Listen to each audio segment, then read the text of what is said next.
You are listening to the Beltway Wars Invitational Podcast, hosted by Adam Jackson and Patrick Wilton. Enjoy the show.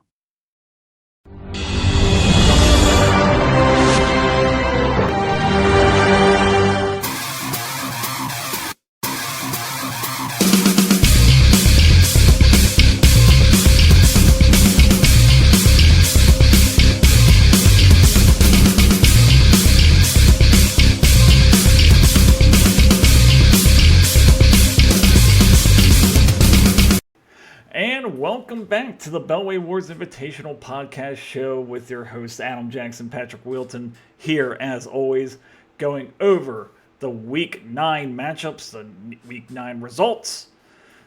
Patrick, we had fun on the game on Sunday. It was a 41-10 victory, so that was good. I like to go when they win, even though every time I go, they seem to lose. So it was nice to see them win for a change.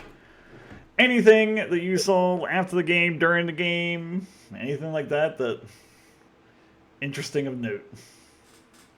No, whooping 41-10. Big shout out to Scott for having Adam and I to hang out all day and go to the game. Thanks for the tickets. Thanks for the tailgate. Scott's awesome parents put on a really awesome tailgate. And we had a lot of fun. Dustin stopped over from walked a couple miles up, uphill both ways, if you ask him. And we hung out a little bit, and it was a fun time, fun Sunday, nice win. Lamar Jackson, the first quarterback in history to have 4 games of perfect passer rating. Well, he's tied. What is it? 158.3. No, I think 4 is the record. No, he's tied with Ben Roethlisberger. But in 100 less starts. That's not what I saw, but okay. I'll take your word for it. Yep. Take my word for it. Fact check us. Community note us if we are wrong, as always. But we want to go over. We're going to go ahead.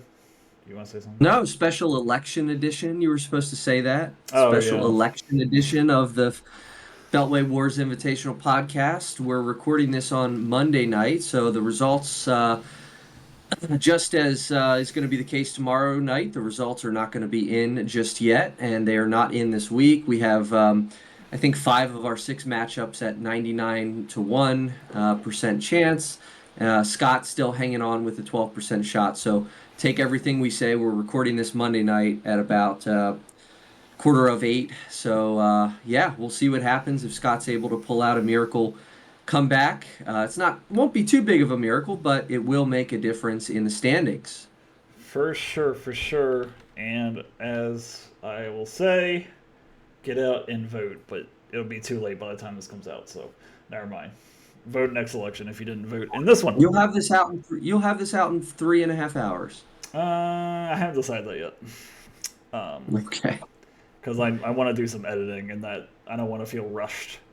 But we've already taken up way too much time. We're now 3 minutes in. We're going to be very time sensitive in this episode because the last one went very long. But looking at the current standings, let's do the Rankings Rewind. Rankings Rewind. Pat, you want to start us off here with the Rankings Rewind? Yeah, it's going to be a quick one this week. I mean, not a whole lot of changes in the standings. We're going to assume for the sake of discussion that all the current scores hold, that Scott does not come back and get that miracle victory that he's looking for. But if all the game scores hold right now, the top 3 spots, Charlie, Jake, and myself will be the top 3, 7-2 for Charlie, 6-3 for Jake and I. Sarah, again, based on assuming the projected point totals hold as well, Sarah would just be in 4th place at 6-3 as well. She would move up 1 in the standings, potentially 2 if she outperforms her projections. She is very close to me for moving into 3rd, so that could very well happen. Dustin looks like he's going to move up 1 spot, moving to 5-4 into the number 5 spot. One of the top point scorers in the league, if not potentially maybe the top point scorer in the league, certainly up there at the top. And Brian stands to lose 2 spots. So Sarah and Dustin will move up. Brian will move down 2 spots to drop to 5 and 4. And that's really looks like the only kind of changes is Sarah and Dustin up and Brian down. Everyone else is kind of holding their positions. Again, assuming that these scores hold. Tom would be still in that last playoff spot at 4 and 5, with Josh directly behind him at 4 and 5 as well. That further down, Alex, yourself, Adam, and Scott likely to be 3 and 6, followed up in the rear by Mike 2 and 7. If he does complete that victory over Scott this week. Now, the interesting thing Scott does need, we'll see. I mean, by the time you hear this, we'll know the answer. Rashad White tonight, if he outscores Travis Kelce by 10 points or more, Scott will get the victory and could move up to ninth. Will move up to ninth and could even get into eighth if he has a nice day from the points side of things with Rashad White. So if Rashad White goes off tonight, Scott is going to be moving up several spots ahead of the 3 and 6 teams, you and Alex. So, yeah, interesting scenarios. Not a whole lot of movement here, but yeah, things are starting to sort of, I don't know, gain some clarity in potential playoff teams. Yeah, I mean, like you were saying with Tom, might not lose his playoff spot in this week, but it looks as if he's going to be owing us a shotgun punishment. Now only having 49 points right now, projected 75, which would be the low of this week. But with that, let's get to our first matchup of week 9, and that's going to be Sarah with the huge victory over Brian here, the Orchard Beach Ovaries 149.50 to the Cockeysville Cox 76.46. Looking at her roster, Jalen Hurst has a nice day, throws for 2 touchdowns, runs for another one, 29 points total. David Montgomery, 17 carries, 73 yards for 11-point total. Chase Brown, 27 carries, 120 yards, does catch a touchdown in this one for 24 points. CeeDee Lamb, questionable. But don't know what the really thing is. Tagged week to week, but optimistic to play. 8 for 12, 49 yards, 2-point conversion. Did have Stephon Diggs in. It was an early Thursday night matchup, so she forgot to remove him. Ladd McConkey, 5 for 7, 64 yards. Evan Ingram, 5 for 10, 45 yards. Devin Achane has 63 yards rushing, a touchdown, and also catches a touchdown for 28 points. McPherson has 12, and the Jets have 14. Looking on her bench, nothing really happening here. Baker Mayfield still needs to play on Monday night, so is the DeAndre Hopkins. Would have been interesting to see if she played Hopkins, see what her point total could have been if she put him in for Stephon Diggs. But the one person I kind of want to talk about here in terms of her squad, at least what was the phrase we used last week? It was the I forget. Something risers. No, leaders. The leader. Leaders and bleeders. Leaders and bleeders. Right. Leaders. So and bleeders. the person, one of the people that led her team is Devin Achane here. Only 12 carries, 63 yards, but very much involved in the passing game. 8 for 8, 58, and a touchdown as well. Now running back number 11 after didn't miss is that right? He didn't miss a game this year. 28 points is his season high on the season. Devin Achane not really worried about the Mostert crowded backfield here and really showing why he should have been picked in the second round here. Very talented player and shows it here this week. Yeah, it's amazing what difference Tua makes in the offense here after some weeks of struggling. I mean, it's very clear. You look at his fantasy points, and if you say, hey, Tua missed a period of time during the season, it's pretty easy to tell from Devin Achane's point totals which games Tua missed, because all of a sudden Tua comes back. He has back-to-back 23-plus point games. He was running back 3 last week. So far, he's running back 2 this week, and he's doing it just on 10 carries last week and 12 carries this week. He is getting the targets, as you mentioned, 2 straight games of 8 targets. That's huge for Achane. He's getting it done. He's catching touchdowns. He ran for 1 this week. He is really getting it done with Tua back. And, that's super exciting considering, he's putting up massive points. He's in the flex spot for Sarah. She's got 2 other really good running backs. So things are looking pretty good. If HN can be the guy that she drafted, get returning that value, she's going to be in a great position. Yeah, I mean, I agree. I mean, it's crazy how much a quarterback can affect a running back. You would think that, with a starting caliber quarterback out, starting a backup, that the running backs would be doing better just because of the splits between rushing and passing. But that is not the case there in Miami. Even Mostert was able to round about around 10 points as well. So just with Tua's return, it seems to have really helped him. When logically you'd think, okay, we have a backup, we're gonna rely more on the ground game and things like that. But I mean, even something we didn't mention, 69% snap total is second highest of the season as well. So on the field, healthy, and doing a lot of work in that Miami offense. But Yeah, for sure. yeah, but let's get to our bleeders here. So, Pat, who's the bleeder on Sarah's team? Well, there's really not a whole lot of not a lot of blood on the floor here for Sarah. There's everyone pretty much got it done. Even some of the low performers like CeeDee Lamb with 12 and David Montgomery with 11. Those aren't quite low. They're getting the work. 12 receptions or 12 targets for Lamb, 17 carries for Montgomery. So really, the only person left to talk about in my eyes in terms of underperforming is the injury situation here to Stephon Diggs. He misses this game. He was ruled out early in the. I mean, his injury last week basically put him out, and he's going to be. He was placed on IR 6 days ago, so Sarah maybe not quite checking. Maybe in between weeks doesn't get Diggs out of the lineup. It didn't matter for her at the end of the day, but I don't know. Do you have an update here, Adam, on the injury situation for Diggs? Is he going to be missing? Obviously, the 4 weeks that he'll miss on IR, but is it looking like this is going to be a season ender? Oh yeah, it's an ACL. He's done.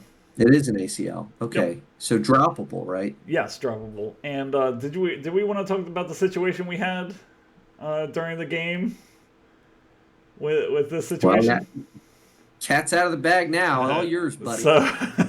so, I guess Charlie wanted to really make sure that Brian lost this one.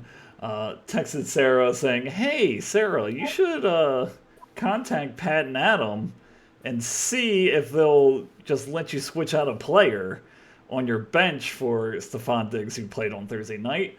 Uh, Mine and Pat's opinion on that was a resounding no.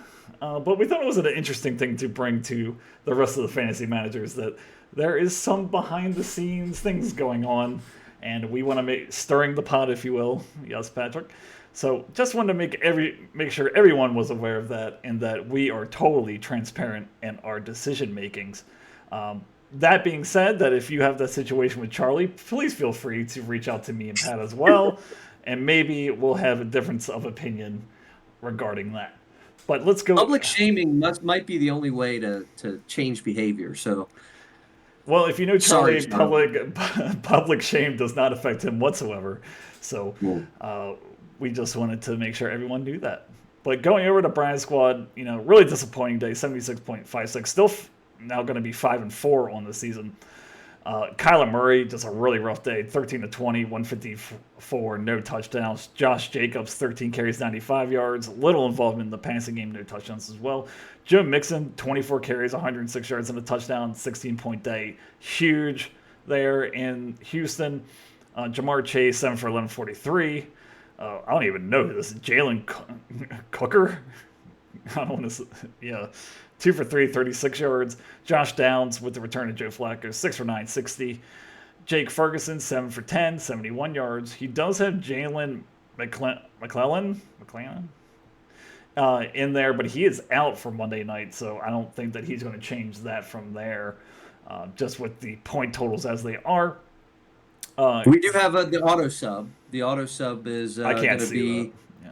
Hunter Henry is auto sub for McMillan. So Okay. that's what Sarah maybe could have done, should have done, although Diggs shouldn't have been in there anyway. But anyway, this may be, I don't know, this may be the first auto sub of the year that actually is going to go through. I don't know. But nine And it will points for affect Henry. things. I mean, it could affect the shotgun if Tom's. We haven't got the Tom's players, but if they have a big day, it could save them from the shotgun.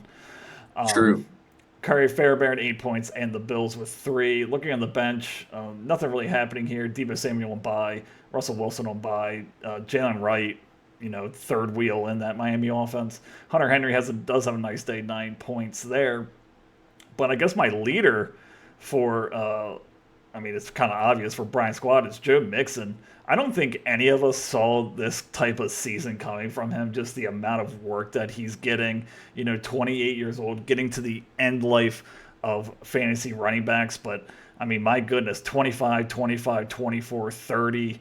He had a couple. I think he left early in the week 2, 13 in week 6. But just overall, it's nothing really too flashy, around 4 yards per carry, but getting 25 carries a game is a crazy workload for him, and he's not. It doesn't seem like they're going away from it at all. They don't seem to be, rotating any of these backup backs in there. It's his show, and he is doing work for Brian's squad. Yeah, the only thing not consistent for Mixon right now is the snap percentage. It kind of fluctuates between the 40s and the 70s, which is kind of a sort of a large variation there for Mixon, a bell cow running back. But where there's not much variance is in the basically everything else. I mean, he's consistently a top 10-ish running back, if not higher. He's consistently 20 to 25 carries a game, with a couple exceptions. He's consistently over 100 yards in every game that he's played in except for one this season. And I believe he got hurt in that game, potentially week 2. His yards per carry is consistently over 4. He's scoring touchdowns in pretty much every game. So like total consistency out of Mixon. He has a 16-point fantasy game against a really good New York Jets defense. So yeah, I mean totally like great value in the draft. He is the number 10 running back, and that's even with missing 3 games due to injury. Still has his bye ahead of him. It's a late bye in week 14, but he is really going to be, that could potentially work out well, that late bye for him to be well rested as the fantasy playoffs begin in week 15. Would you say that Joe Mixon right now, from where he is right now, was the steal of the draft? Certainly one of them. I I mean, mean, let's see. He was fourth where was round. he taken here? I've got it up here. He was a fourth round pick. He went with the eighth pick in the fourth round, um, after Kamara and Walker, and before Connor and Aaron Jones. So I would say so. I mean, those guys are all performing really well in that round. Those late fourth, early fifth running backs Yeah. are all looking pretty darn good. But he certainly seems to be the best of the group. Now, I will say, so I'm going to do a bold prediction right now. And I guess it is kind of bold. I would say in week 10, he is going to have under 20 carries. I'm going to keep with the carries mark. So my bold prediction is Joe Mixon next week has under 20 carries against Detroit at home. So that's my bold prediction for that. Who's the Okay. bleeder here? Well, man, the bleeder has to be Kyler Murray after this performance. Hate to see it. 3 of 4 games prior to this, he had 20 or more fantasy points. He only threw the ball 20 times in this game against a really good Chicago Bears defense, but 4 fantasy points, just you can't have that. I mean, it wouldn't have mattered at the end of the day with as good a day as Sarah had, but 13 for 20, 154 yards, only 2 carries in this one, lost a fumble, just nothing going right for Kyler Murray. And the question that I have for you, Adam, next week, Kyler Murray has the New York Jets defense, which Sarah just had go off for 14 fantasy points against Houston. So you get Kyler against the Jets, or you potentially have Russell Wilson against the Commanders on the bench. Which way are you going there? Are you going to let Russell Wilson get the start if you're Brian here next week? Okay, sorry about that. Some technical difficulties on my end. Last time we were here, Pat was saying, should you start Kyler Murray against the Jets versus Russell Wilson, who will be against Washington? I'd say it's pretty close for me. Um, I always link Kyler's rushing abilities, even though he's not doing it that much this year. I think as of right now, just with the way that Rush is Russ is playing. That also depends on your projections. Do you need a huge score or not? But I think right now you're going with Russell Wilson against the Commanders. I don't think Kyler Murray's matchup proof anymore. Um, and I think you just kind of have to play the matchups there because you cannot have these points. And so you're only going to be playing him, you would feel like, when he has a plus matchup and he can put up those big numbers. For Thoughts? sure. Yeah, it's so close to call. I tend to agree with you. Kyler Murray has been just very inconsistent this season. Um, I'll take the unknown versus the known a little bit in terms of Russell Wilson again in a plus matchup versus Kyler Murray, who's been just so up and down and coming off a bad game. I'll take Russell Wilson there too. You want to do a bold prediction for that? Yeah, I don't know if it's bold. You think it's bold that he'll outscore Kyler after a 4 point You could fantasy say day? you could say outscore by what amount? 5 points. Russell Wilson outscores Kyler by 5 fantasy points. Okay, so we like that Is that bold there. enough? Sure. I'm just writing these down because it's Right. always very annoying trying to figure out where these things are. Okay. We should also note, Brian loses this game, but was shorthanded this week.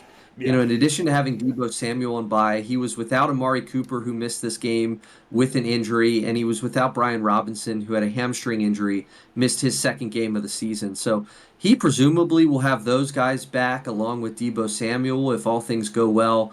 Deebo, fortunate in this one, he was on bye, but was dealing with an injury coming into his bye. So a well-timed bye for Deebo Samuel. Hopefully, Brian gets those players back next week and is closer to full strength with those injury concerns. Yeah, I think Brian Robinson is the big one here. He was expected to play, but he didn't in this Yeah. one. But having him back, throwing him in that flex spot is pretty much automatic at this point in the season. Yep. Okay, so let's go over to our next matchup, and that would, well, it's kind of close, but let's go to Jake versus Tom here. So Jake gets his sixth win of the season, 140.62. We 6 and should be 3. going to Dustin. Dustin. Oh, he did. Yeah. Okay. Well, let's go to Dustin then. Dustin goes to 5 and 4 on the season, 142.96. Pikesville Pink Pony Club against Alex's Onies Mills Ogres, 107.04. Going over his roster, Lamar Jackson, perfect passer rating, as Pat mentioned, 6 for 19, 283 touchdowns through the air. Kenneth Walker, 25 carries, but only 83 yards, 3 catches for 24 yards. DeAndre Swift, 16 for 51. Also a little bit involvement in the passing game. Justin Jefferson, 7 for 9, 137. Just, probably the most consistent wide receiver in all of fantasy football. Drake London, before he leaves this one, he catches a touchdown pass, 27 yards. Cortland Sutton had a much better day than I guess what we saw at the game. It didn't seem like he caught this many balls, but 7 for 10, 122. Brock Bowers catches a ball touchdown in garbage time, 45 yards and a touchdown. Ramondre Stevenson, 10 carries, 16 yards, nothing pretty, but has a rushing touchdown and a receiving touchdown.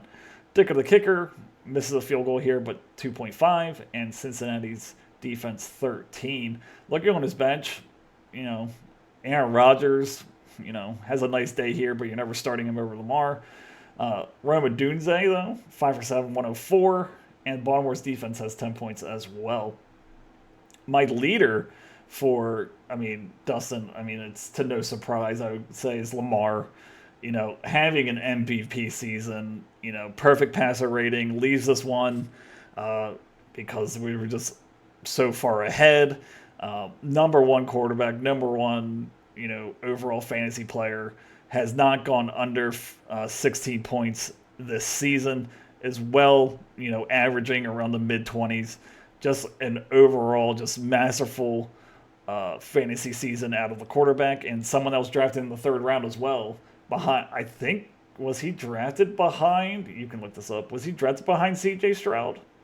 Because if he was, Uh, he was drafted went Jackson, Mahomes, Stroud, back to back to back picks. So Jackson, the first of those three. oh, okay.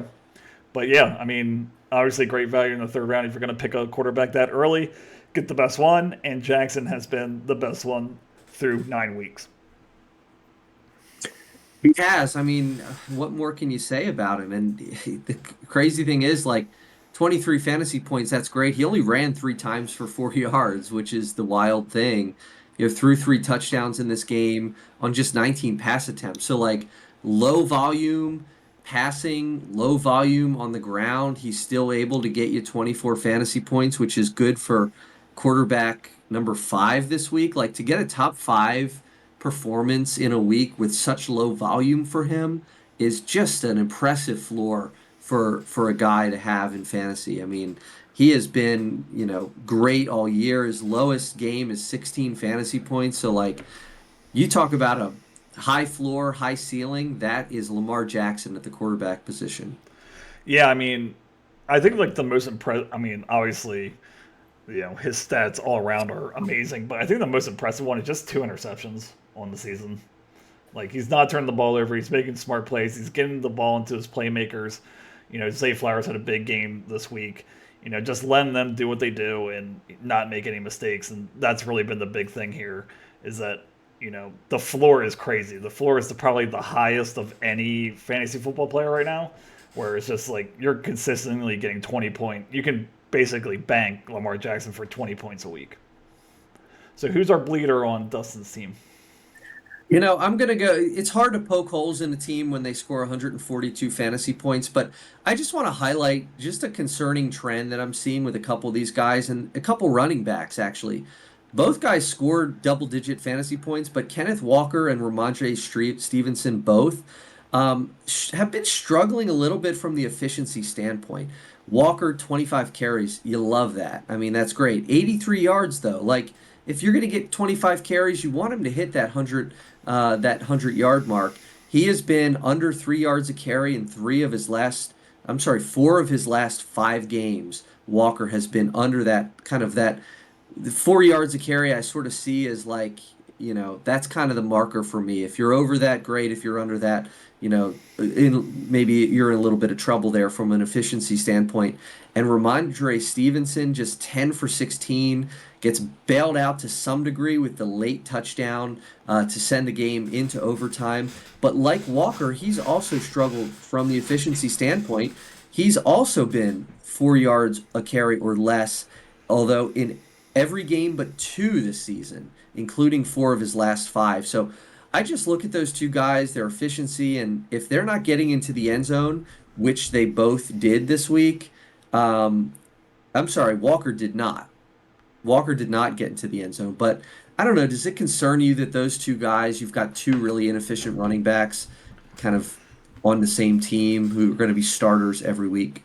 Yeah, I mean, I'm way more concerned about Stevenson than Walker. I mean, we've seen it that he can just be a monster. I mean, just look at week 4, scoring 3 touchdowns, 6 yards per carry, better offense as well. It's just how long of a leash does Stevenson have? Now I understand their options are limited, but this team's going nowhere. So it's like, what at one point do they see what they have? And without the touchdowns, this is a horrible week. Like he's really, really, and you said it best. He's really bailed out by those 2 touchdowns here, so it makes the score look good. But only 10 carries. That's not great, and he's not having the involvement that he has in the past in the receiving game. So I'm way more concerned about Stevenson. I know the numbers don't show it right now, but you know, probably touchdown dependent flex, I would say, for the rest of the season. I mean, just by his efficiency. And that's kind of hard to trust sometimes because right when you need him to score a touchdown, that's when he's not going to score it. And you could end up with a 5 point day out of your flex spot. Sure. Any The only injury other concerns? the only other thing I would yeah, the only other I think you were going there too. The only other thing to note is Drake London left this game, did score a touchdown, but left soon after playing just 19% of the snaps. he went out with a hip pointer, which doesn't seem to be too serious. So, Dustin, a team that has not dealt with a ton of injuries yet this season, dodges a bullet here for Drake London. With all hope, he will be back next week in Week 10 for a matchup in New Orleans with a new head coach there in New Orleans. So, Drake Oh, London yeah. appears to have come out of this one okay. Okay, but let's go over to the other side here now. 3-6 on the season. That'd be Alex with 107.04. CJ Stroud really struggles. 11 for 30, not even great efficiency. 191, loses a fumble. Jameer Gibbs, 11 carry 65 and a touchdown. But that's the thing with him. He's competing with David Montgomery, and he's only going to get so many looks during the game. He does have Kareem Hunt going tonight, in which would be a pretty good matchup. Uh, Darnell Mooney, 5 for 9, 88, and a touchdown. Amon Ra, 56 yards and a touchdown. Tank Dell, with those injury concerns there in Houston, 6 for 9, 126 as the first option there. David Njoku, only 29 yards. Nick Chubb, 15 carries, only 39. Talk about efficiency. Justin Tucker with 12, and the Eagles with 12 points. On the bench, Gino has a nice day here. Throws 3 picks, but also does throw 3 touchdowns for 22 points. And Zay Flowers, who he decides to sit here, has a big day, 5 for 6, 127, and 2 touchdowns. What I called before we went into the stadium on Sunday, I said Zay Flowers would have 2 touchdowns. So, yippee for me. I guess my leader here, or the guy I want to talk about most, is Tank Dell. 15 points here, had 11 in week 8 as well. So really getting the work now that Stephon Diggs and Nico Collins has been out. Nico Collins is coming back soon. Where do you think that puts him? What wide receiver range do you think that puts him with the coming return of Nico Collins? Man, I think he's probably a high upside, like wide receiver, like low end wide receiver 2, but with upside Mm-hmm. potentially, like somewhere in that 20 to 25 range, just off the cuff. I mean, we saw what he can do last year. CJ Stroud had a really inefficient game. He was awful. We'll talk about that maybe in a second, but 15 fantasy points for Dell. He was, heavily involved with 9 targets. We've seen that offense sustain 2 wide receivers before last year. Diggs will now miss the rest of the season. So I do like Tank Dell as a low end wide receiver 2 the rest of the way. Okay. And who is our bleeder for Alex's squad this week? I mean, we could talk about a couple guys. We could talk about CJ Stroud, who was 11 for 30 in this one. You just talked about the weapons that he's missing and whether or not Geno Smith should sort of be in consideration based on the number of 20-point fantasy totals this season. Stroud has done it just once.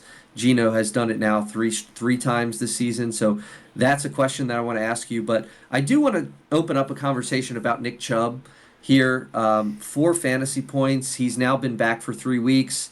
You can chalk that up to changing Cleveland Browns offense. You can chalk it up to Chubb ramping up to a higher workload. He did only have 35% snaps in this game, which is down from 61 last week. You got to think that that was a little bit game script dependent there. Um, but like I don't know, has a bye this coming week, so maybe a little bit more time to kind of get his legs back under him before coming into a week 11 matchup. But are you concerned at all about Chubb? And then I want you to look at Geno Smith and CJ Stroud and let me know which one of those guys you're starting next week. So in terms of Nick Chubb, this is kind of why I wasn't as high on him as other people were. Just, he's a late season addition kind of to your fantasy squad. But there's a ramp up here. And you can tell, 36, 61 against us, but 35 again. It seems to be ramping up. And, you know, your biggest hope with the Browns fire sale that they're having, was him to be traded, but I don't think any team's going to trade for him without knowing that he's 100% healthy, and I don't think he is right now. I mean, it was one of the worst injuries I've ever seen on a football field. It was the injury he had last year, so I think this was maybe not this long, but to be expected. He's still, trying to get it. We know he has the talent, but it's more interesting to me now to see him, what's his upside next year. Because I don't think they're going to run him into the ground. They're not playing for anything. Um, I think it would be a little different if they were in a playoff race or something like that, where really try to ramp him up and get him back to form. But I think this is just kind of a lost season for him, and this is kind of what I expect. Around that 40% snap count mark, goal line carries. But yeah, I think this is going to be the trend for the rest of the season for him, just to make sure that he gets out of this year healthy and is ready for next season. Well, and lucky for Alex, he does now appear to have four startable wide receivers that you're going to feel comfortable getting into the lineup with Flowers, Dell, St. Brown, and Mooney, all guys that had great weeks. So maybe Chubb, could see the bench. Gibbs and Hunt continue to get the start. Maybe you got to bench Chubb until you see it from him. Yeah. Don't answer the question about which quarterback you're starting next week. Geno Smith is on bye in Week 10, so you're at least starting Stroud next week against the Lions. But just a comment on Stroud. This is the danger of drafting a quarterback high that doesn't have a track record, and two, drafting a quarterback in their sophomore year. I mean, I talk about it a ton.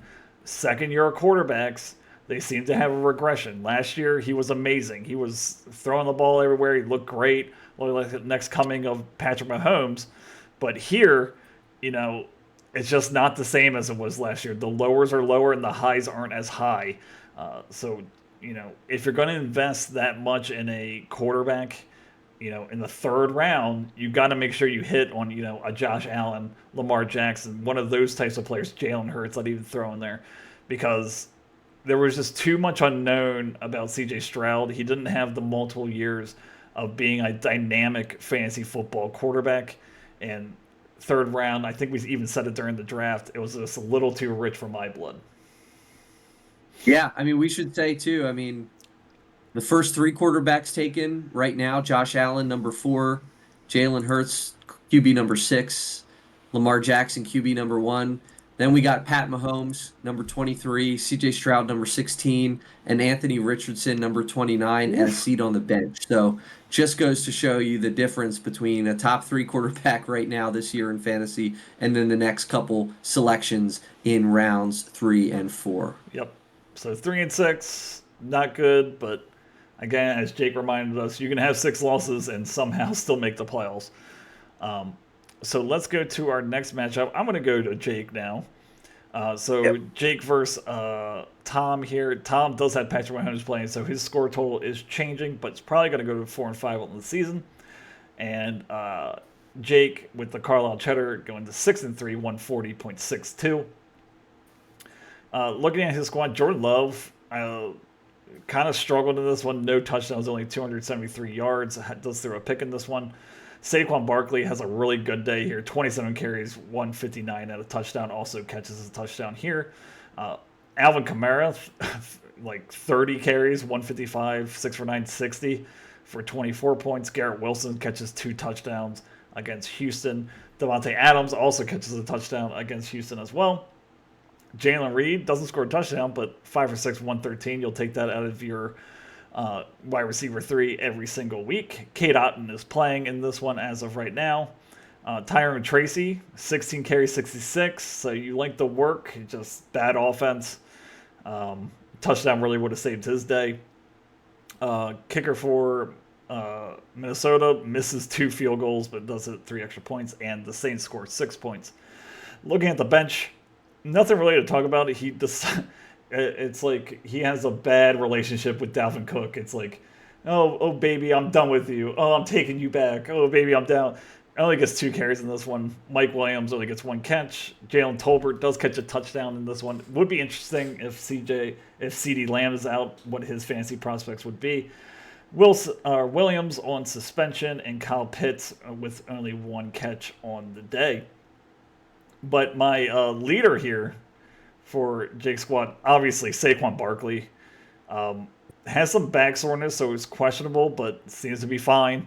Had 27 carries, 31 points total, catches a touchdown, runs for a touchdown. Now, running back number 3,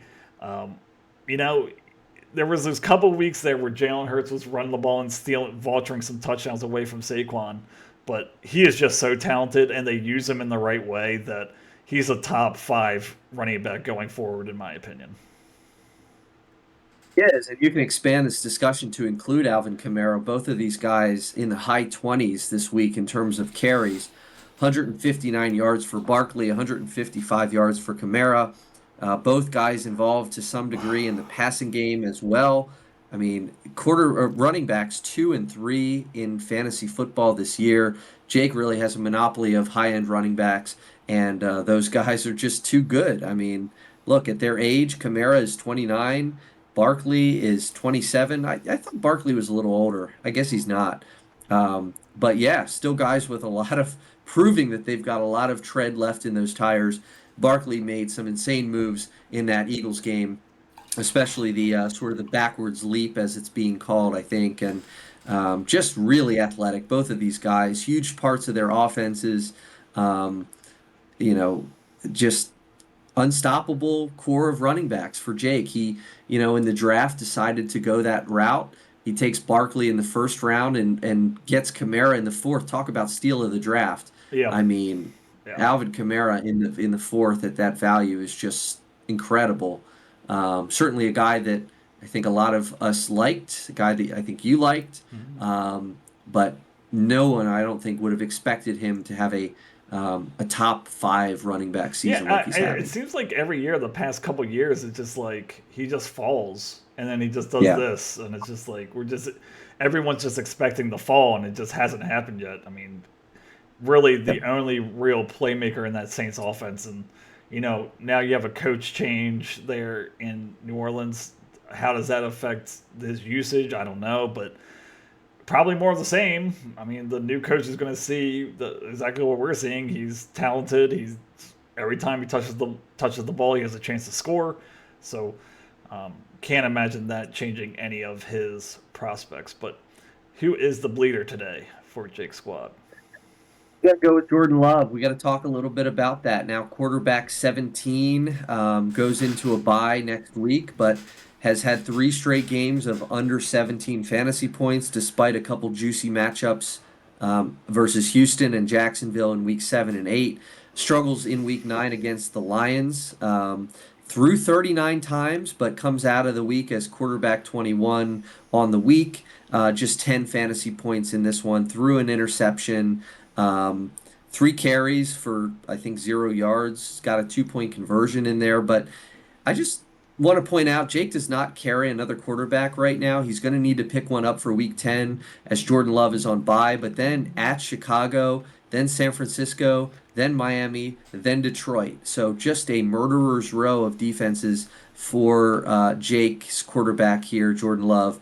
He probably should have addressed the backup quarterback situation at some point these last couple of weeks. Not sure who's available right now, but Jake is going to need to tap into free agency for week 10 at the very least, if not beyond. I think that the bye came at the exact right time for Love. It was a weird game. It was like pouring. It was just like a mess of a game. I think he got hurt. Yeah, he's still dealing with the groin, so I don't think he was completely healthy going into this one anyway. So I think the bye came at the right time. Now, what was I gonna say? You talked about addressing that quarterback position earlier. Maybe you should have picked up someone else other than Dalvin Cook again. Maybe that could have been something here. I just don't see the Dalvin Cook value for for Jake, and I don't see his fantasy value at all. So he probably should have addressed that. Maybe it was some just afterthought that he would be on bye, but yeah, definitely needs to address this into next week. But let's go over to Tom here. Obviously, Patrick Mahomes, can't really comment on him. He's playing right now. Brees Hall, 15 carries, 74 yards, no touchdowns. Alexander Madison, 9 carries, 36. Parker Washington, kind of a trendy pickup just with Christian Kirk going out, but nothing really happening. This one, 3 for 6, 41. Brian Thompson, or Brian Thomas rather, 2 for 4, 22. Just struggle. It does have Xavier Worthy playing as well. Mark Andrews relegated back to obscurity in this one, 2 for 2, 26. Travis Etienne only 4 points. Aubrey has 10, and Detroit has 8. Um, Looking at his bench, Caleb Williams nothing. Just real struggle session there. 217 yards. Tua though has a nice day. Throws for 2 touchdowns, 231. Higgins was out. Trey Parker is playing, and Tyler Kraft just with a bleh kind of day. There's not really much to talk about in terms of leaders. Um, oh gosh, yeah, there's really nothing, no leaders here. Best kicker in the league, I guess, with 10 points, Brandon Aubrey. Um, but I mean, I guess the one thing I'd say is at least Brees Hall. It looks like that he's gotten out of that Braylon out.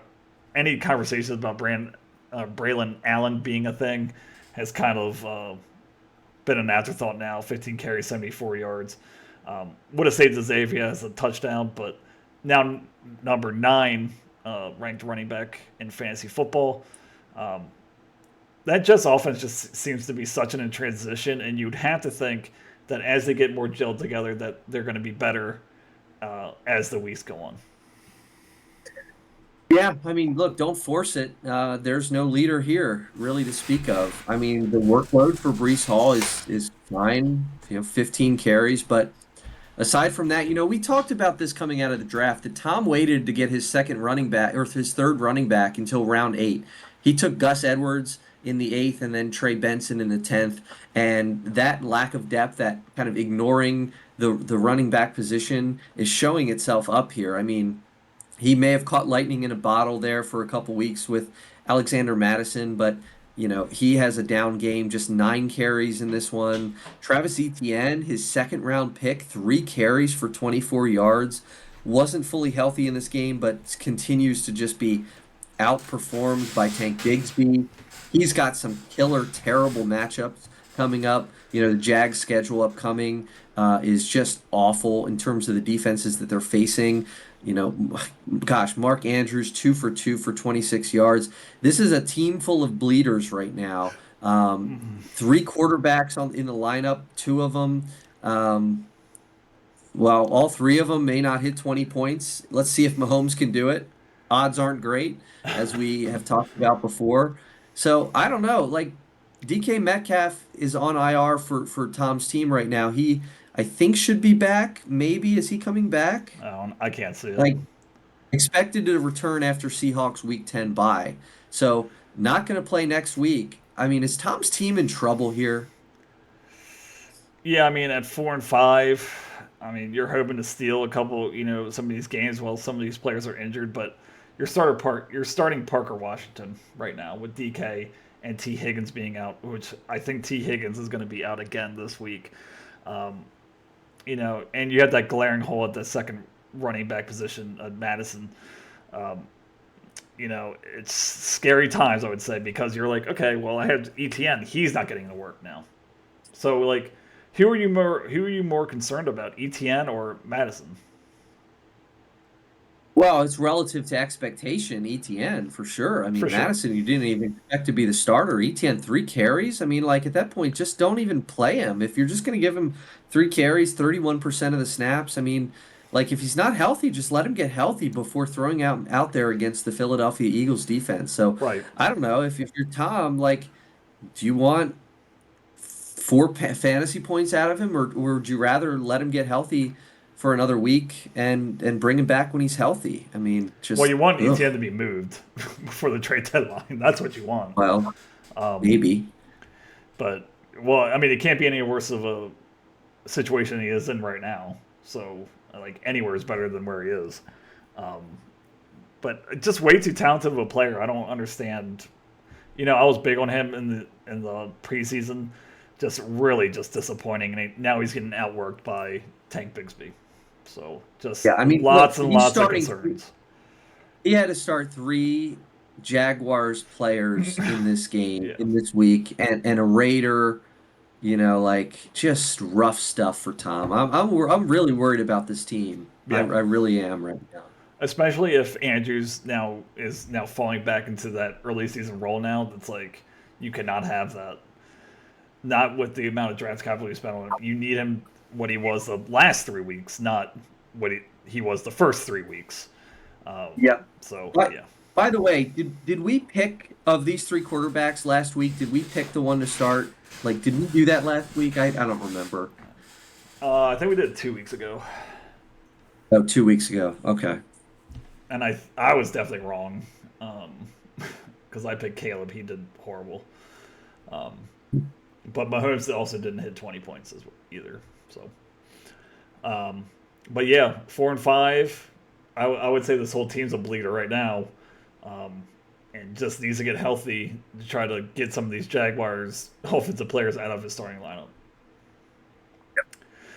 But let's go over. I guess we're going to talk about my team now. Um, yep, we're going to talk about my team. So Charlie goes to 7-2 on the season, 140.02 to my 109 as of right now, 9-6, 3-6 on the season. Matthew Stafford has a nice day here, 298 yards, 2 touchdowns, does throw a pick. Derrick Henry, I finally hit a bold prediction, 23 carries, 106 yards, 2 touchdowns, does catch one ball as well. J.K. Dobbins, 1485 and 2 touchdowns. Devontae Smith with A.J. Brown going out of this one, 4 for 6, 87 yards and a touchdown. Cooper Kupp, target monster, target machine, whatever. Bullseye, I guess could be his nickname as well. 104 on 11 catches. Jacoby Myers, 8 for 11, 105. Dalton Kincaid, 4 for 10, 32. Jonathan Taylor, 13 carries, 48 yards. Really struggled in that one against a pretty tough defense. The kicker goes for 8, and Washington has 5 on the bench. He does have Sam Darnold, who did outplay Matthew Stafford with 19 points. Javonte Williams scores 9. Leggett scores 11. Jackson Smith and Jigba, though, 7 for 13, 180, and 2 touchdowns. That's very, very eye popping. And Jonnu Smith with 7. My leader here, 140, there's a lot of candidates here, but one person I kind of want to talk about because we haven't talked about him too much is J.K. Dobbins. Like, we're talking about steals. Now running back 14 has already had his bye, so that affects his numbers. But picked in the 11th round, like Yeah. like 23 points here is season high, 1485, 2 touchdowns. Really has a stranglehold on that running back room. Gus Edwards is an afterthought. Um, I know some people liked Vettel, um, but he's doing nothing. J.K. Dobbins really showing that he has a lot left in the tank after I think an ACL and an Achilles tear, doing very well in an offense that he's very familiar with Greg Roman there in L.A. Yeah, Mr. Consistency, has a floor of about 7 or 8 points generally, which is not great, but you're seeing what his upside can be. He's now had 2 games of 20 or more fantasy points, this being his first time doing that since week one. Against a decent Cleveland Browns off defense. Running back 6 on the week. He already has performance of running back 4, running back 5, now running back 6, and has a running back 12. So 4 top 12 performances this year from Dobbins. He's in the top 12 in half of his starts, which is really incredible for a guy who has just had an injury riddled career. Potentially like a comeback player of the year candidate. I think he has to be. Now 4, 6 touchdowns on the season, on the ground. Not too involved in the passing game, but I mean, he's just getting it done on the ground. Not a ton of efficiency. This was his first time over 4 yards a carry since week 2, but he's getting the production, he's getting the work. A couple tough matchups coming up, but I mean, Dobbins is a guy that you're just like as a running back too, you can't do much better. No, for sure not. And good foresight by Charlie to take a stab on him later in the draft. Who is the bleeder? There's again all these teams that are scoring 140 points. There's not a whole lot to talk about here. I mean, I guess you would say Dalton Kincaid, Yeah. who was 4 for 10 for 32 yards, just 5 fantasy points there. He remains tight end number 10. Granted, he has not had his bye week yet. Not too worried. I mean, 10 targets is high on the season. He's had six or more in each of the last 6 games after not doing it at all in the first three.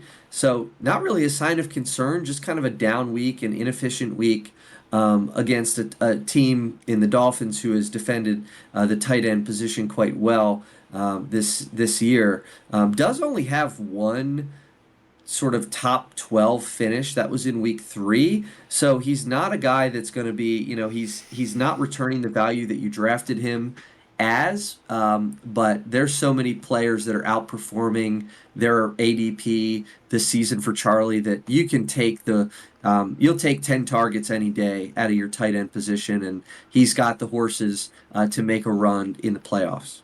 Yeah, I mean, this is indicative of the tight end position this year. It's been really a struggle for really everybody, but you're just hoping that he's more involved in this. I mean, you go into the season, they don't really have a number one wide receiver target, maybe Keon Coleman, but unproven.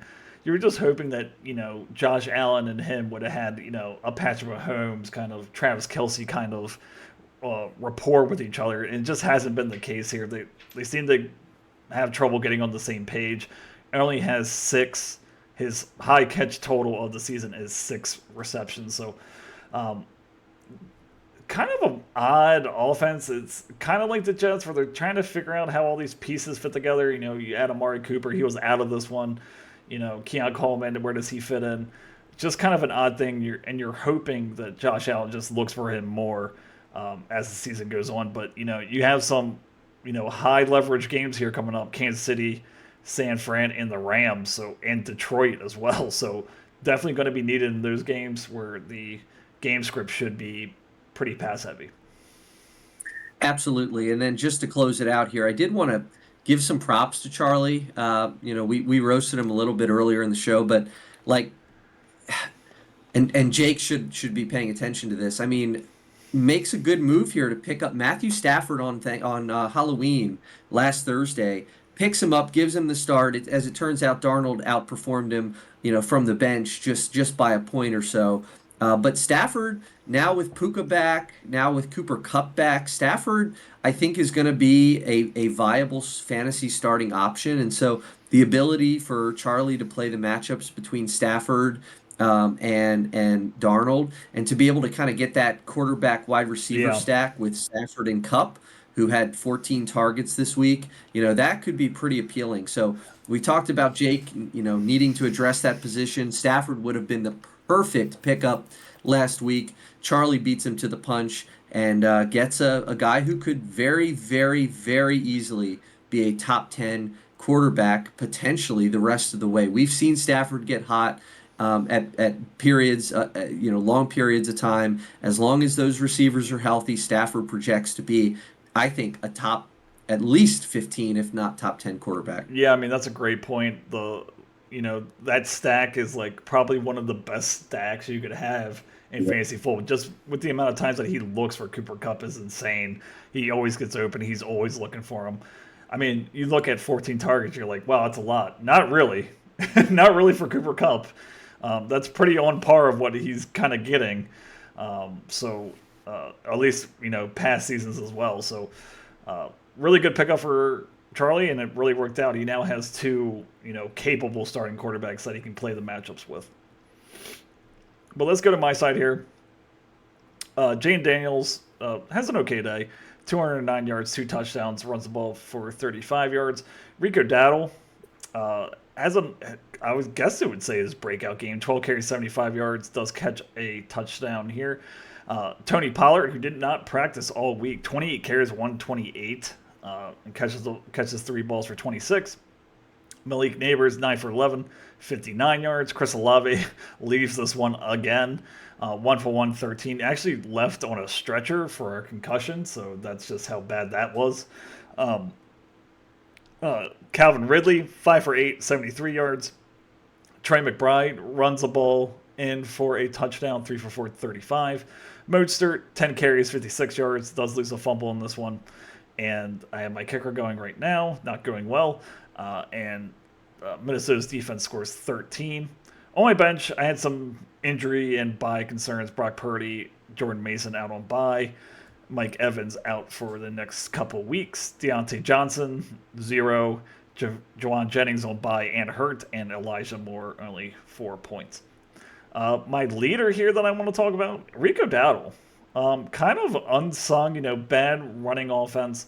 But, as the weeks have gone on, he's taken more and more of a role. It would have been interesting to see if he actually would have played in week 8, what his role would have been. But it has a nice day here. 6.25 yards per carry. It's what Dallas is really looking for. A running back that can actually make plays out of the backfield. I drafted him as a dart throw at the end. And it finally seems, maybe too late for my season, but it seems to be showing some dividends. And, being able to be a flex play week in and week out. You're talking about Dowdle. Dowdle. Yeah, involved in the passing game, catches 5 for 6 here.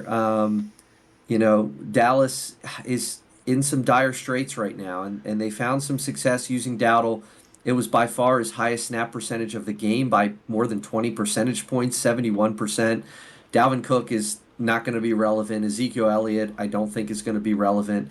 Even though he gets 12 carries, he finds a way to be effective in the passing game, gets into the end zone through the air. Dowdle, you're just hoping for some consistency. You're not going to get 19 fantasy points every week, but you're just hoping to avoid kind of those 6, 7, 8 point games. He's now had 2 of his last 3 healthy games where he's 18 or more fantasy points. Hasn't hit the 100-yard mark, so you're hoping that he's able to just get enough that, like you said, he could be a kind of a flex-worthy guy, and I think you're definitely going to get that from him moving forward. Okay, and who was my bleeder? Not a whole lot of people that underperformed in a huge way at this point in time. I guess the one person I want to just mention is Malik Neighbors. Just 59 yards. Certainly love the targets. 9 for 11. 10 fantasy points, does not get into the end zone, which sort of capped his upside this week. But he does have 3 straight games under 6 yards per target. We know that the Giants lost a big piece of their offensive line right around 3 weeks ago, I think. So I believe all 3 of these games have been without that offensive lineman that is so good for them. And I think that's the reason that explains the very low yards per target in the last 3 weeks. So I'm a little bit concerned that the efficiency that he had earlier on the season, given the fact that maybe Daniel Jones is having to get rid of the ball a little bit quicker, that yards per target has had a precipitous drop, of 2 to 3 yards per target. So a little bit of concern there. The only other person I want to mention, Adam, and it's one of your bench players because we talked about full transparency. And I just want to let everybody know that, including Charlie, that Deontay Johnson was going to start this game for Adam. And, at the advice of several wise sages, wise friends, including me, Scott, Dustin, Ryan's brother, Scott's brother Ryan, probably Scott's mom, probably Scott's dad. The ticket taker.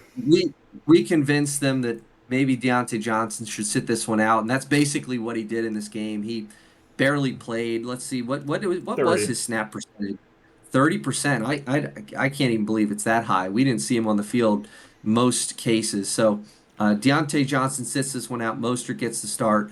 So you're welcome, Adam, for the 7.8 fantasy points extra that you had this week. I only lost by 30, so thank you very much for that. It wouldn't have made the difference. It wouldn't have made a difference. But yeah, the last thing I wanted to talk about, okay. Christian McCaffrey's coming back next week. Yes, he is.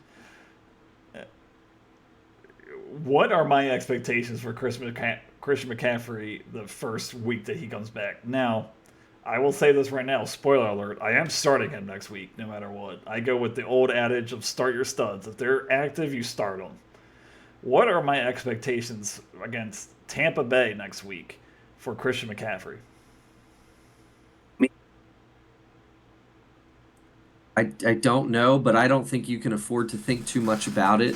You need a win, and if you lose next week because McCaffrey, you're going to wait for him to ramp up or whatever, you would not be able to live with yourself after that one. So McCaffrey, for better or for worse, has to go back into the lineup.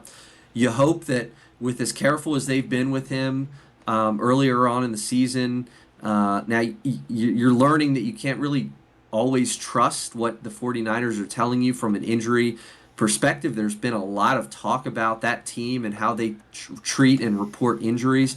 But if McCaffrey's playing, I think he's got to go back into the lineup. You're hoping also to get Mike Evans. Now, I don't know if you're expecting him No. back next week. It's more likely that he comes back after his Week 11 bye. But Yes. I think, McCaffrey, if he's starting, he is in your lineup. All right. So let's go over to the next matchup here, and that is going to be your matchup, I believe. Yeah, we talked about everybody else. Let's go to your matchup here. So you go to 6-3 on the season. Westminster Warbirds 110.84 to 64.06. Josh still has somebody going, I do believe. But let's go to your starters here. Joe Burrow has a nice day. 5 touchdowns, 1 interception, 27 of 39. James Cook, really kind of disappointing day, but as you said, Miami's defense is pretty tough against the run. 10 carries, 44, 5 for 6, 25. Chua Hubbard, which might be his last go without having to share a backfield with Jonathan Brooks. 15 carries, 72 yards, 2 touchdowns, 20-point day. Shakir, 6 for 7, 50 yards, 8 points. Jalen Waddle, the weirdest stat line you're ever going to see. 2 for 2, -4, and a touchdown, which is very odd. A.J. Brown, 2 for 4, 36, does leave this one, considered day-to-day with the knee injury. So good news there for you. Should be able to start next week. The return of T.J. Hockenson, 3 for 4, 27 yards. Kyron Williams, 22 for 69, 1 for 3, 26 in the passing game. Will Lutz has 4, and Kansas City's defense is playing as of right now. Looking on your bench, Ray Davis has a nice day. He had one long catch, so 16 points there. Bucky Irving is playing right now. Juju Smith-Schuster out. Christian Watson, part of that whole thing. It was a horrible weather game, but 3 for 7, 37. Dalton Schultz, really nothing happening, and Denver with a -1. I guess my leader for you has to be Joe Burrow. I was kind of skeptical when you drafted him when you did. I actually said I'd rather have Kyler Murray, but that's just kind of how my fantasy season has been going. 29 points, his second highest point total of the season, 5 touchdowns. There were some concerns about his floor. He's had a 14, a 12, 16, been around there, but then he's blown up for these 33 29s. Now he has Baltimore, which he had a 33-point game. He has the Chargers and then a bye. Obviously, very comfortable starting him. You're starting him next week. But is this how you've kind of foresaw it playing out, where he has these huge weeks and then the floor is a little bit higher, or I guess I'm trying to ask is the season that Joe Burrow is having what you expected when you drafted him? I think, yeah. I kind of do think that is the case.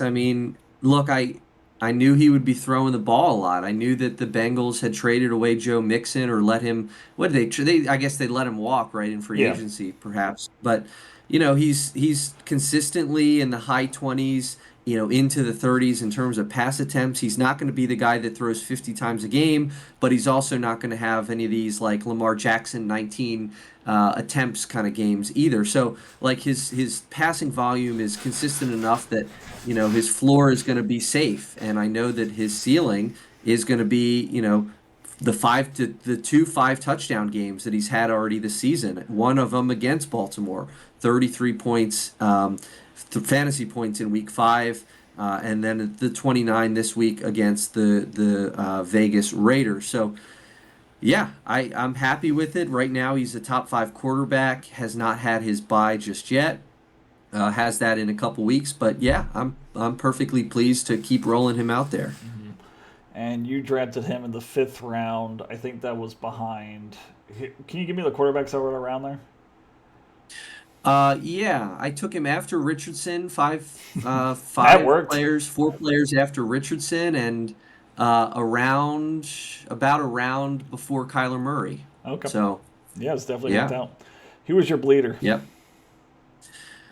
Bleeder. Well, look, I mean, like aside from Hubbard and Burrow, the rest of the team kind of sucked this week. So like even on down to Kyron Williams, who had 10 fantasy points, his lowest point total of the season. So fortunate to come away with a win. As I see my points continue to tick down with the Chiefs giving up points to the Buccaneers right now. But to me, it's got to be Jalen Waddle. I mean, look, the -4 was a result of a lateral at the end of the game, trying to score points, whatever. He runs 24 yards backwards, and that explains the -4 yards. But what's not explainable very easily is two targets for Jalen Waddle. Yeah. Um, just had six last week against Tua, which is like, okay, Tua's first game back, and then he comes back with a two. 85% of snaps, but now has two straight games of 6.5 fantasy points under Tua. So I need this to get better for Waddle very quickly. He's got, I'm sure, another couple breakout games. We know that he can do it. We know that is the offense that can do it when they're at their best. I'm just a little bit concerned that he's going Yeah. to have some more games like this. So I'm concerned about Jalen Waddle right now. Yeah, I mean, it hasn't been over 7 points since week one, where he scored Yeah. 13. It's kind of crazy how talented he is. If he was on the Chiefs right now, he'd have Rashid Rice value. And, like, I don't think that's really a question. So, like, I know he's a little overshadowed by Tyreek Hill, even Devin Achan, but, they got to give him more work. In a game that they were very close in, I mean, it came down to the last play, only two targets is pretty unacceptable there in Miami. I guess my question for you is, do you have any other options? If Juju Smith-Schuster comes back next week and A.J. Brown is playing, is that a thought that you're starting Juju Smith-Schuster over Jalen Waddle? Probably not. I think, the unknown that we have not seen Juju Smith-Schuster play a game with DeAndre Hopkins. And so I'm a little bit concerned, that the matchups aren't great. It's Denver next week, it's Buffalo the week after that. I'm concerned about those two defenses. It's not like Waddle has it any better. Yeah. He's got the Rams. Well, I guess the Rams and the Raiders are better matchups than who Smith Schuster has. But I don't know. I think I need to see it out of Smith Schuster first, and the upside of Waddle is just a little bit too much. Now, if Brown misses next week, I think I'm going to be forced into having to start both of those guys. So we'll see how it shakes out. Christian Watson also a viable option. Maybe matchup dependent there. Has a bye next week, and then Chicago and San Francisco. So not the easiest sledding for any of these guys in the next couple weeks. Okay, I'll do another bold prediction. Like, might not be bold, might be. Juju Smith-Schuster scores a touchdown next week if he Oh, plays. okay. All right. So I mean, I will mark that down as well. We're at 54. All right, but let's go. all right. Here, I'll make a bold prediction and say Jalen Waddle scores a touchdown next week. Okay. Okay, well, let's make it a board bet here. I say Juju Smith-Schuster scores more points than Jalen Waddle in Week 10. All right. I'll take Jalen Waddle more points in Week 10 than Juju Smith-Schuster. Put it on the board. Thank you. I'm so glad you did that. All right.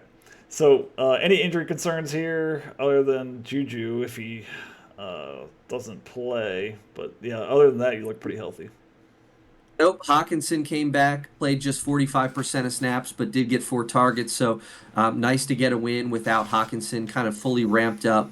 It's expected that I think that he'll certainly have more than 45% of snaps next week at Jacksonville, a good matchup for tight ends. Yeah. So other than that, we'll have to play the Chuba Hubbard, Jonathan Brooks kind of game. I think Chuba has now done enough that he might stave off Brooks in until Hubbard has a bad game. But Hubbard hasn't had too many bad games. He's Yeah. the number 7 running back in fantasy this season.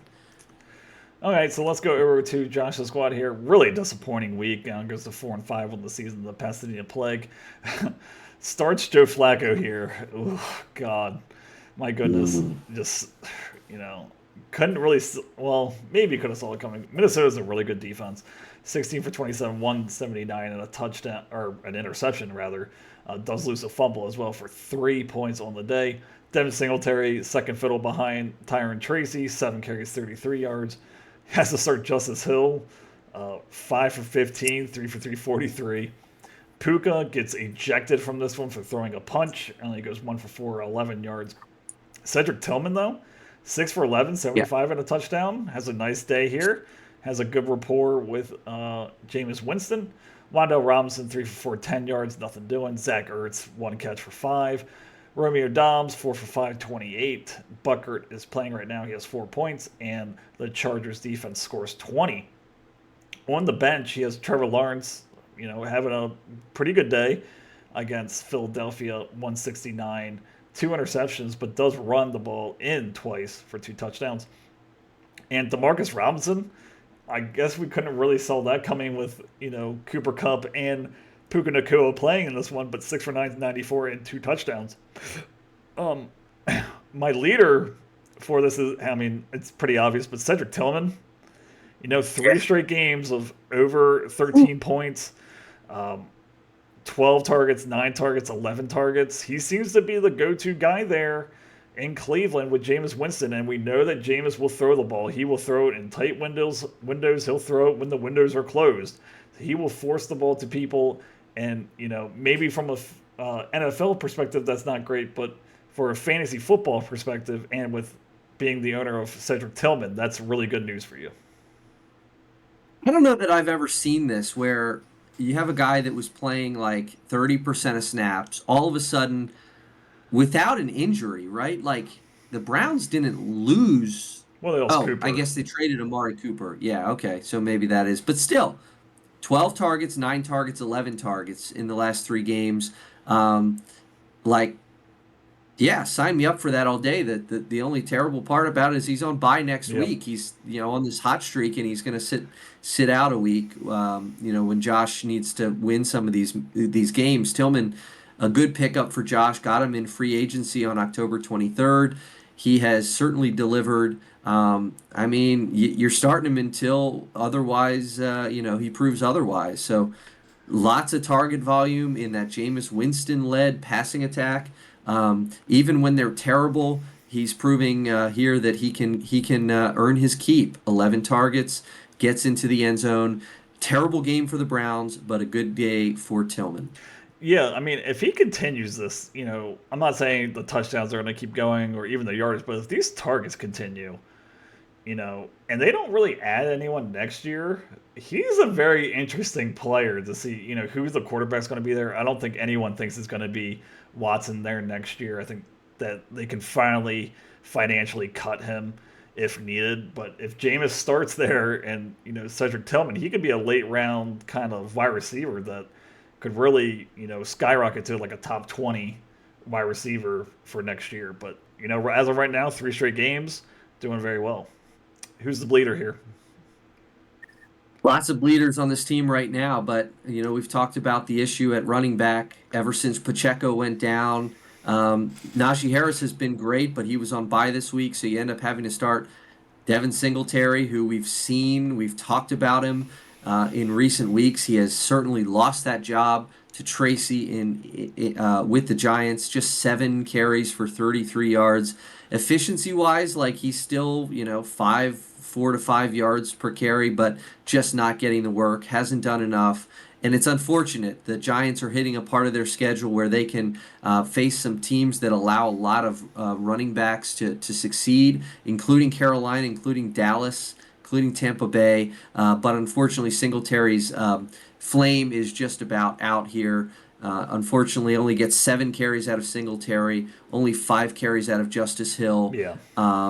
I mean, the bleeding continues at the running back position. Puka Nakua gets Wide ejected receivers. from this game for throwing a punch. Yep. Um, and Wandale Robinson continues to struggle. His early season magic has taken a big hit. We've talked about it. Despite playing more snaps than earlier in the season, his fantasy point totals have continued to decline in the last 4 weeks. So just lots of holes right now for Josh. Needs to get Pacheco back hopefully in a few weeks maybe, and he just needs to hang on, and maybe he can sort of hang into one of those kind of 6 or 7 spots in the standings. All right, Joe Flacco against Buffalo next week. Trevor Lawrence against Minnesota next week. Who you starting? Probably Flacco, I Yeah. think. Yeah, I mean, yeah. I kind of I agree. like Flacco's been good. It kind of sucks for him. He was not playing, and then he started playing, and then he was benched again, and then they throw him out there against Minnesota. So Buffalo is a tough matchup. It is home for the Colts, so if it was in Buffalo, maybe I would feel a little bit different. But at least that game is at home. Yeah, we just saw what Minnesota did to Joe Flacco, so I could foresee that happening to Trevor Lawrence next week as well. No, no, that's right, yeah, okay, yep, Thank Minnesota, you. yep, next week. Okay. So let's go to our final matchup of week 9, and that would be the Westminster Wonder Boys. Really the only one that's in question right now, but not really. 86.40, that's going to change to Columbia Clown College 92.30. That's going to change as well. Now 2-7 and 3-6. We'll start with Mike's squad. Jared Goff really struggles in this one. Again, rainy game, 8 for 22, 145, a touchdown. Aaron Jones, uh, all the carries, 21, 64, little involvement in the passing game. James Conner, 18 carries, 107. You'd like to see that. Tyreek Hill, still trying to get acclimated with Tua being back 4 for 5, 80 yards. Um, Marvin Harrison Jr., just nothing happening. 2 for 5, 34, and a fumble loss. Jordan Addison catches a touchdown in this one for 42 yards. Travis Kelce's playing right now. 5 for 5, 26 right now, halfway through the second quarter. Quentin Johnson, 4 for 5, 118, and a touchdown. Q has 3, and Seattle has 5. Looking on the bench, Dak Prescott looks to be out for a couple weeks here. It's saying that he's not going to play against the Eagles in Week 10. Probably not rushing him back. Austin Eckler, though, does have a nice game, 11 for 42, a touchdown, 3 for 4, 41. Mitchell, 1 for 122. Darius Slayton, 3 for 3, 49. Bateman, 3 for 4, 25. And Isaiah Likely with a big fat 0. I think that Likely will go down in history as the worst fab acquisition of all time, just spent on money and production value. But let's talk about the risers real quick. And I mean, the riser for me is James Conner.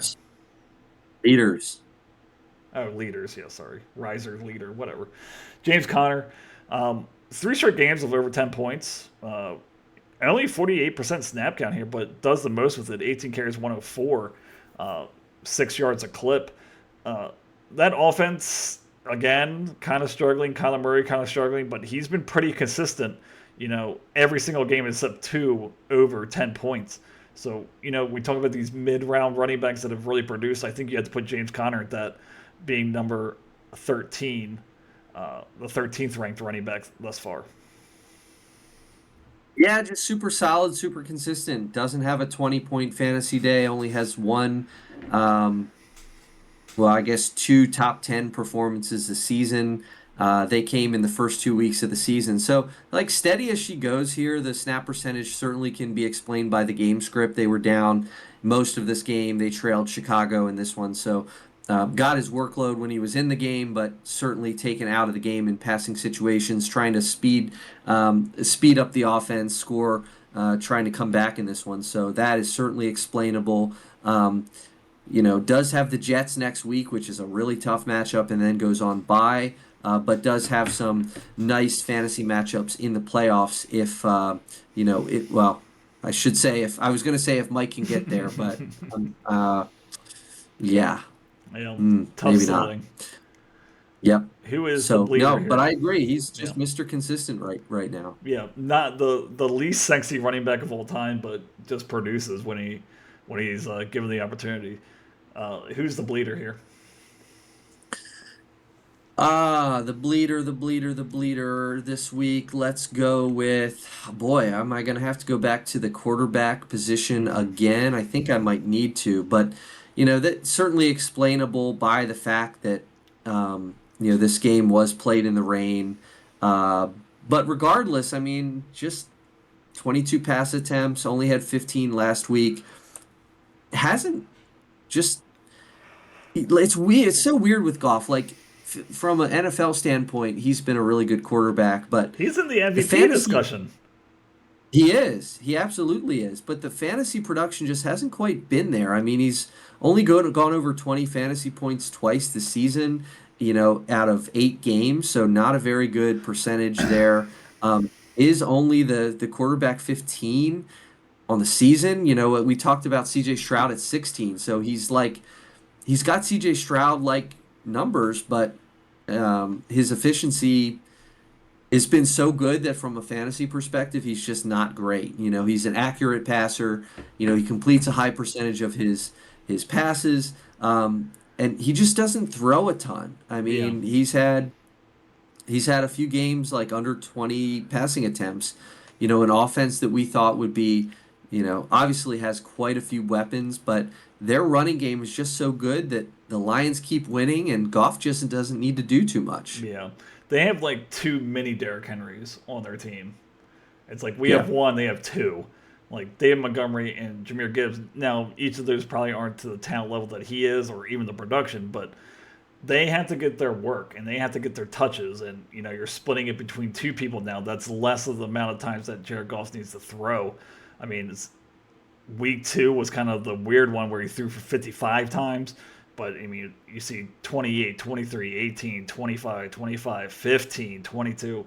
So he's kind of around that mid 20s range where, you're expecting him to be in the 30s range. But they've just been so far ahead. Their defense scores hasn't been a lot of positive game script for him to really, show out like he can. Okay. Any injury concerns? Oh, except Dak, I guess. Yeah, Dak looks like he's going to miss a few games, but Goff's schedule is really good for the next couple weeks. Has some really good matchups, so you wouldn't be starting Dak Prescott probably anyway. Um, but other than that, I lost my place here, so kill some time. Take a look for me.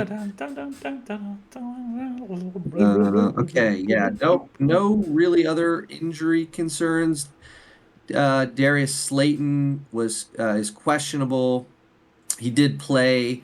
I don't know if he. It looks like he left early with a concussion, so we do know that concussions do tend, maybe 50% of the time, something like that. Like a The week. player misses a week, yeah. Yeah. So I would expect that could be the case. Isaiah Likely is questionable coming out of this one. Missed practice on Monday, but as we said, that $69 flub for Likely, you're not considering him to be a starter anyway with Travis Kelce playing. Okay, so let's go over to the losing side here. That'd be Scott here now going with. Whoa, losing side. Losing side. Okay, well, maybe not Look, losing side, but on the losing side as of right now, he has a 4% chance of well, victory. for right now, look, all Rashad White has to do is outscore Travis Kelce for the rest of the game. We're in the second quarter. We're coming up on halftime. He just needs to outscore him by 7 points the rest of the way, and Okay. Scott wins this. So this could happen. Yep, Scott. Yeah, he did get a touchdown here, so that's good news. So I'll hold back on that. Uh, Still undetermined if Scott loses this one, but now at 87 points. Josh Allen, steady as she goes, 235, 3 touchdowns, does throw a pick, does run for a tiny bit here. Bijan Robinson, 19 carries, 86 yards, 7 for 7, 59 yards. Just, He does everything. When they give him the opportunity, he does everything. Uh, Now his fourth straight game over 17 points. Rashad White is playing here. He's already scored a touchdown, 2 carries, 10 yards, 2 for 2, 17. Michael Pittman, that was a real disappointment. You're hoping for Flacco back. One for 4, 14 yards. Scary Terry, 2 for 3, 19 yards, but does score 2 touchdowns. Keon Coleman hurt in this one for 2. He had a wrist injury going additional tests, so that's something to keep an eye on. Sam Laporta, 2 for 3, 28. Tank Bigsby, 8 carries, 22. Jake Elliott, 5 points, and Houston's defense, 5 points as well. On the bench, some people to talk about. Tyler Lockett, 3 for 4, 63 yards, a touchdown. Raymond McLeod, 3 for 3, 28 yards and a touchdown. And Jared Judy with 11 targets, 73 yards. My leader for Scott's squad as of yet, it could be Rashad White, depending on how it ends. Bijan Robinson, 74% snap count, one of his highest of the season, 19 carries, 86 yards. I think we kind of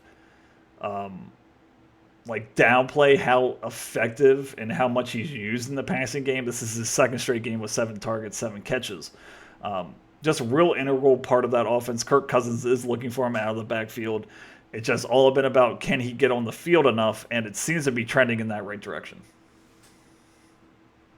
It is for sure. I don't know. I don't know that I've been too concerned about him this season. I think maybe you've been a little more concerned than I have been, but Well, I just think his regardless, ceiling could be so much higher than what it could be. could be. Yeah. Yeah, could be for sure. But I mean, look, he's getting the job done. He's been a top 10 running back 4 straight weeks now. He's gotten better as the season has gone on. Has had some really good matchups in this part of the season, like what, 9 straight matchups in the green right now. And he has certainly taken advantage of that situation. 74% of snaps, his highest snap percentage since week 3. Yeah, he's Mr. Consistency as well. I mean, he's getting the job done in the passing attack, in the rushing attack. 19 carries this week for 86 yards. Has a couple good matchups coming up. New Orleans and Denver have surrendered. They've not been great against the running back. Denver is much better with Pat Surtain in the passing game, and then enters a Week 12 bye. So yeah, Bijan, running back number 4 on the season, basically returning about the value that you hope when you draft him. As a top 5 running back. Yeah, getting the job done for Scott. And let's say Scott does win this matchup and somehow goes on a run and makes the playoffs. Look at these fantasy playoff matchups. Vegas, Giants, Commanders. That's about as good as you can get. And with his talent, he could be scoring 30 points each of those weeks. So who's our bleeder here? Yeah, I mean, getting to the playoffs is going to be tough for Scott at 3-5. Certainly not impossible, especially given kind of the log jam at around 500 this season. But did get a really disappointing performance, a couple really disappointing performances that, if he ends up losing this game, you're going to look back at Tank Bigsby's 2.2 fantasy points, 8 carries, 22 yards. We talked about, this was certainly a little bit of game script. The Eagles were up for most of this game, relegated to just 8 carries, whereas ETN just had 3. So, 11 total carries for your top 2 running backs is not great. And Bigsby runs into one of the toughest schedules for running backs. Minnesota and Detroit, 2 of the toughest matchups, followed by a bye, followed by Houston, which is yet again a tough matchup. Tennessee and the Jets, we talked about murderer's row of defenses. I mean, for a running back, it doesn't get much worse coming up for Tank Bigsby. And then Michael Pittman, 1 for 4, 14 yards, catches 1 pass for 2 straight games. Not great. Doesn't have more than 4 catches since week 5. It sucks because he had 2 great matchups here against Houston and Minnesota for wide receivers. 4 targets is his low on the season. Disregarding the fact whether it's Flacco or Richardson, he hasn't had fewer than 5. So trending down here. Snap percentage, the lowest of the season as well at 76%. Tough matchups against Buffalo and the Jets. Man, yeah, like Scott needs one of these two guys to play a big role down the stretch, and it's just not shaping up that way. I always feel like every year we're waiting for like Michael Pittman to be a top 10 wide receiver, and it just like never Yep. happens. Like Yep. it's just like not the player who he is. I mean, the quarterback, play from Indianapolis has been sketchy over the past couple of years, and that definitely hasn't been helped by Richardson this year. But you know, just talented player, but just hasn't worked out like fantasy managers have thought so far in his career. Injuries, anything? You mentioned Keon Coleman, who left this game, I believe. His status is questionable at the moment. He is going to undergo further testing Monday. We don't have an update. Since then, it appears to be a wrist injury. He did miss the end of this game, so we'll see on him. Luckily for Scott, no other injury concerns really on the bench, and potentially some guys in Tyler Lockett and Jerry Judy who you might be able to slide in, into that flex spot. Judy had 11 targets in this one. Tyler Lockett certainly benefited this game from Metcalf missing. I can't remember what we said earlier. If Metcalf is going to miss any more games, you could certainly throw Lockett in there. If he does, if he doesn't, I think it's probably Judy. Okay, so that is our week 9 recap. Let's go over week 10 real quick just to go over the matchups. Um, Union Bridge Barracuda is going to go against the Finksburg Freaks. The Carlisle Cheddar is going to go against the Cockeysville Cocks. The Orchard Beach Ovaries will be against Charlie, so a battle of one of the top teams. The Westminster Wonder Boys will go against the Pikesville Pink Pony Club. The Westminster Warbirds will be against the Columbia Clown College. You're welcome. And the Owings Mills Ogres against the Pasadena Plague. So a lot of interesting matchups. But that is our week 9 recap. We hope you enjoyed it, and we will see you next week after the election. Bye. See ya. Thank you for listening and your support. If you enjoyed the show, please make sure to like and subscribe on YouTube and Spotify.